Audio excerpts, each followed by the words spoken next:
Serial killers that are still on the loose. Right now, as you're watching this video, there are people walking around who have killed before and never paid for it. Not suspects, not persons of interest, actual killers. According to the FBI, there may be up to 50 active serial killers in the United States at this very moment. That's not history. That's not theory. That's now. And the part that should bother you the most isn't how violent they were. It's how normal they look. These aren't the faces you see on wanted posters. Many of them were never identified, never arrested, never even officially named. They didn't escape prison. They escaped attention. Their cases went cold, not because there was no evidence, but because the system stopped connecting the dots. Some of them killed once and learned when to stop. Others killed repeatedly and learned how to move. Different cities, different victims, different methods. Same result, no consequences. And here's the uncomfortable truth most documentaries don't tell you. Being on the loose doesn't mean running. It means blending in. It means going back to work, sitting in traffic, standing in line at a grocery store, living an ordinary life after doing something unforgivable. Tonight's video isn't about the serial killers you already know. The ones with documentaries, mugshots, and prison sentences. This is about the ones who never made it that far. The killers whose stories don't end with justice, because justice never showed up. Some of these cases are decades old. Others are still unfolding. Some killers may be dead. Others may be watching this video right now. And that's not speculation. That's the reality of unresolved murder. So for this Halloween special, we're not revisiting monsters from the past. We're talking about the ones the system lost track of. The serial killers who were never caught, never stopped, and in some cases may still be out there. Because the scariest stories aren't the ones with endings. They're the ones that don't.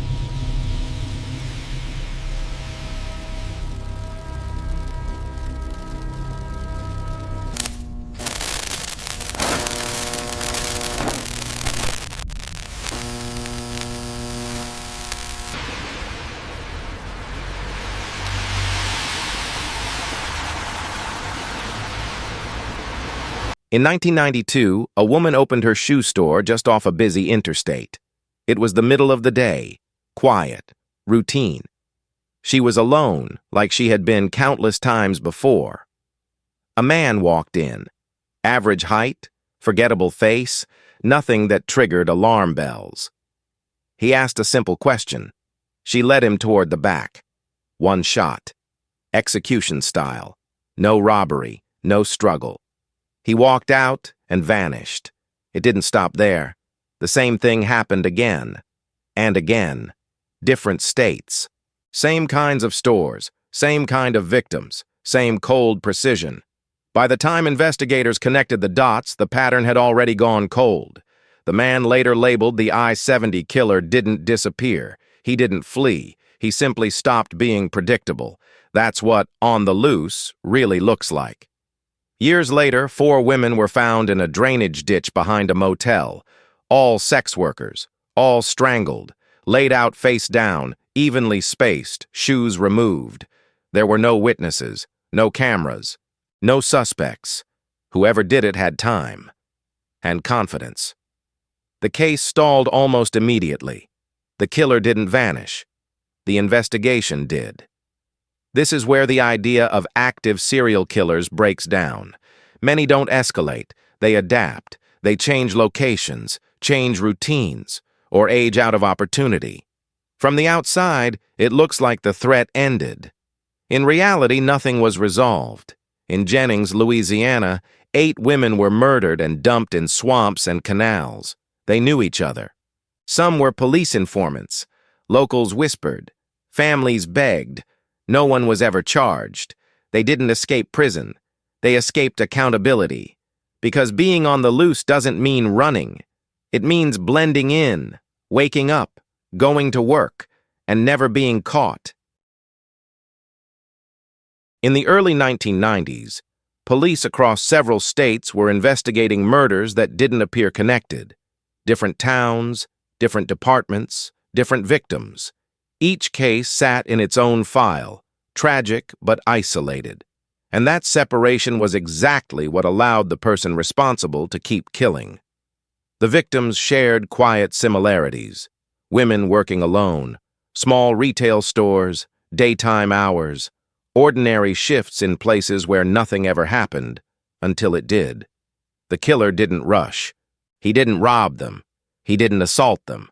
He spoke calmly, led them toward the back of the store, and shot them once in the back of the head. Clean, controlled, almost procedural. Then he walked out. There were no witnesses, no clear motive, no reason at the time for departments to compare notes. Interstate data sharing was limited, and even as technology improved, these cases were already scattered across years and miles. The connection only emerged when someone finally looked at the map. Every murder had taken place just minutes from the same highway, Interstate 70, a road stretching from Utah to Maryland, thousands of miles, thousands of exits, the perfect corridor for someone who never wanted to stay long enough to be remembered. That's when investigators realized they weren't chasing isolated crimes, they were chasing a pattern. But patterns don't just help police, they teach killers. One of the most disturbing moments in the I-70 case came when the routine broke.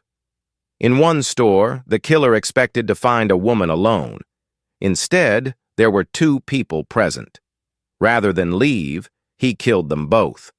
It was the only double homicide in the series, and after that, the pattern changed again. That part rarely makes headlines. Killers adjust. When something works, they repeat it. When something draws attention, they abandon it. Patterns are feedback. Years later, in an entirely different case, another pattern surfaced, only after it was already over. In the West Mesa Desert outside Albuquerque, hikers found bones rising from the sand. Police uncovered the remains of at least 11 women and girls buried in the same remote area. Some were sex workers, some were homeless. One was 15, one was pregnant. There were no crime scenes left, no witnesses, no timelines. Whoever buried them chose isolation on purpose. The pattern was obvious. The response came too late. Serial killers don't survive because patterns don't exist. They survive in the gap before those patterns are seen. Between jurisdictions, between years, between victims, society doesn't rush to protect. By the time the system understands the shape of what happened, the person responsible has already moved on, and the pattern becomes just another thing recognized too late. In 2009, a man hiking in the West Mesa Desert outside Albuquerque noticed something protruding from the ground. At first, he thought it was trash. Then he got closer. It wasn't plastic. It wasn't wood. It was bone. Human bone. When police began digging, they didn't find a single body. They found many. By the end of the excavation, the remains of at least 11 women and girls had been recovered. One was 15 years old. One was pregnant. By the time they were found, justice was already years behind. Investigators believe the murders occurred between 2001 and 2005. Whoever was responsible chose the location deliberately. The bodies were wrapped, buried, and placed far from neighborhoods and roads. The desert did what it does best. It erased evidence, time, and urgency. Most of the victims lived on the margins. Some were sex workers. Some were homeless. Some struggled with addiction. When they disappeared, there were no headlines, no press conferences, sometimes barely a report. Their absence didn't trigger alarms. It created silence. By the time anyone realized these women were connected, their killer was gone. The same silence appeared years earlier in Jennings, Louisiana. Between 2005 and 2009, 8 women were murdered and dumped in canals and swamps outside town. They all knew each other. Some were poor, some were sex workers, some were police informants. Families pleaded for answers. Locals whispered about corruption and protection, but no one was ever charged. What makes these cases unsettling isn't just the number of victims. It's how modern they are. Phones existed, records existed, surveillance existed, And still, women vanished one by one without resolution. Each disappearance could be explained away on its own. A relapse, a runaway, a risky lifestyle. Explanations that delay urgency just long enough for evidence to decay. Serial killers don't just exploit vulnerability, they exploit invisibility. And when no one is forced to look closely at who's missing, patterns sink into the ground, right along with the truth. Sometimes, even discovery comes too late to change anything. In the Jeff Davis 8 case, the most disturbing evidence wasn't found in the swamps. It was buried in paperwork, missing follow-ups, delayed reports, leads that quietly died on desks. Several of the women had contact with local law enforcement before they were killed. Some were informants, some had given names, some warned officers they were being threatened. None of it stopped what came next. Over 4 years, 8 women were murdered in the same small Louisiana town. Their bodies were dumped in canals and swamps just outside Jennings. Whoever did this knew the area. They knew where bodies could sit unnoticed. Locals recognized the pattern long before authorities officially did. Families talked, rumors spread, but on paper the cases stayed separate. Even after investigators suspected a connection, progress stalled. Jurisdictional confusion slowed coordination. Evidence was thin. Witnesses were afraid or unreliable. And every delay made the next murder easier. Years later, the same erosion appeared in Albuquerque. When the West Mesa bodies were found, outrage followed. How could so many women vanish without intervention? The answer wasn't one catastrophic failure. It was dozens of small ones. Missing persons reports that didn't trigger urgency, assumptions about lifestyle, cases labeled low priority. By the time law enforcement saw the pattern, the crime scenes were gone. The evidence was skeletal. Time had done its work. In both cases, the system didn't collapse. It wore down. Failure doesn't usually look like a cover-up caught on camera. It looks like waiting, files passed along, leads put off, the belief that there will be time later. But serial killers don't wait. And once enough time passes, justice stops being a question of effort and becomes a question of whether it's even possible anymore.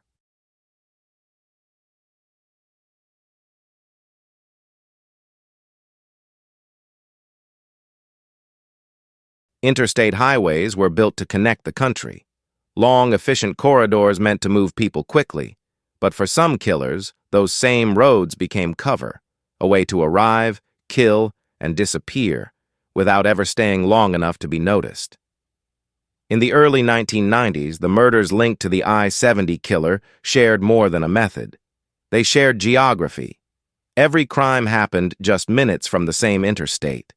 Different towns, different states, different police departments. Each one saw a single crime, never the larger pattern. And the highway made sure the killer was gone before anyone thought to look beyond their own map. That road stretches more than 2,000 miles. Thousands of exits. Thousands of places to blend in. By the time investigators connected the dots, the person responsible had already adapted or stopped leaving anything recognizable behind. The same logic played out elsewhere. In the West Mesa desert, bodies were buried in a place designed by nature to erase timelines and evidence. In Louisiana, canals and swamps delayed discovery and blurred details. Different landscapes, same effect. Geography doesn't just hide crimes, it delays urgency. A missing person near a highway could be anywhere by nightfall. A body in water can go unnoticed for days. A burial in the desert might surface years later. Each environment creates blind spots, and killers who understand them don't need to outsmart technology.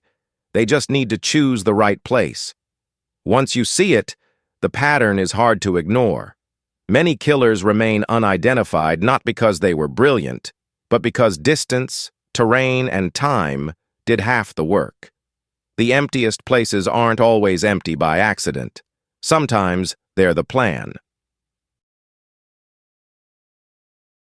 By the mid-2000s, the world was saturated with cameras, phones, and databases. DNA was routine. Surveillance was everywhere. The idea of a serial killer repeating the same crime the same way over and over was becoming unsustainable. But the killers didn't vanish. They adjusted. In Brazil, between 2007 and 2008, at least 13 gay men were shot in the head across São Paulo. The murders were fast, precise, and frighteningly consistent. The media called it the Rainbow Killer. What terrified people wasn't just the pattern. It was who police suspected. Authorities openly admitted the killer might be a police officer, someone who knew how to move unseen, how to avoid cameras, how to blend into public space. An officer was arrested after witnesses placed him at multiple crime scenes. For a moment, it felt like the end. Then the case collapsed. He was acquitted. The killings were never solved. Whether he was guilty or not, one thing was clear. The trail stopped. Elsewhere, adaptation took different forms. In Japan, poisoned drinks left on vending machines killed 13 people without confrontation, witnesses, or a visible suspect. In Russia, a killer taunted police with drawings while hiding bodies in abandoned buildings, confident enough to know he wouldn't be caught. Modern serial killers didn't rely on repetition. They relied on disruption, changing methods, changing locations, using systems and trust as weapons. Technology didn't end them. It taught them when to stop, when to shift, and when to disappear. They didn't beat the system in one moment. They survived it by adapting. For a long time, it was comforting to believe serial killers belonged to the past. The 70s, the 80s, a less connected world. But some of the most disturbing cases aren't relics. They're recent, and some are still unfolding. In Mexico, a stretch of federal highway now known locally as the Highway of Death has become a graveyard. Since 2022, at least 70 people have been found murdered along the road. Survivors described abduction, torture, and abandonment. Authorities suspect cartel involvement in many cases, but they've admitted something more unsettling. Not every killing fits that explanation. Some may be the work of individuals hiding inside the chaos. The road is long, poorly monitored, and the violence hasn't stopped. In Canada, Highway 16 tells a slower story. For more than 50 years, women and girls, many indigenous, have vanished along the route. Over 80 victims, some confirmed murders, others never found. No single killer. No final resolution, just disappearance stretched across generations. Elsewhere, the pattern repeats in different forms. In Arkansas, a series of fatal stabbings between 2020 and 2021 ended with no arrests. In Mexico's Sinaloa state, bodies appeared marked with toy cars, vigilante-style executions that sent a message without revealing a culprit.